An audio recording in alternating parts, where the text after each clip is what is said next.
ఆడదే ఆధారం మన కథ ఆడదే సంతోషం ఆడదే సంతాపం అనేది ఇప్పుడు ఏదో ఆడదే ఆధారం సినిమాకు ఒక పాట వచ్చింది. రామాయణ మహాభారతాల నుండి ప్రపంచంలో జరిగినట్టు ప్రతి దాని వెనకాల ఆడదే కారణం అని చెప్తుంటారు. రామాయణం యుద్ధం ఎందుకు జరిగింది? రావణుడు సీతమ్మని తీసుకువెళ్ళటం మూలంగా ఆగ్రహించినటువంటి రాముడు ఆయన్ని మారవని చెప్పి అయినా మారనన్నందుకు గాను ప్రాణాలు తీసినటువంటి పరిస్థితి. ఒక యుద్ధం జరిగింది, ఓ దేశం సర్వనాశనమైంది. రాజు మారాడు, రాజ్యంలో చివరికి కొత్త రాజుని రాముడు ప్రతిష్ఠించాడు.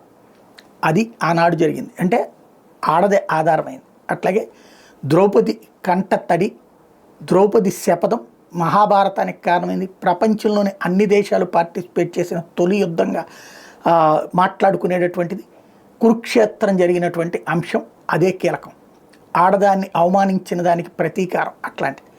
అట్లాగే ఇప్పుడు ఏమనాలా, ఆడవాళ్ళ ఎదురుగుండా మగవాళ్ళని చంపి మీ మొగుళ్ళని చంపుతున్నాం వెళ్ళి మోడీకి చెప్పుకో అని చెప్పారు.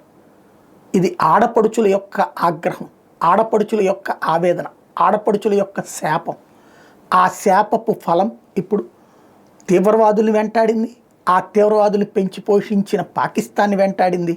పాకిస్తాన్ ప్రధానమంత్రి దగ్గర నుంచి పాకిస్తాన్ సైన్యాధ్యక్షుడు దాకా ఇప్పుడు బంకర్లలో దాక్కుంటూ వాళ్ళ దేశంలోనే వాళ్ళని ఎక్కడ చంపేస్తారోనంటూ విలవిల్లాడుతున్నటువంటి పరిస్థితి. అందుకని కర్మ రిటర్న్స్ అన్నమాట.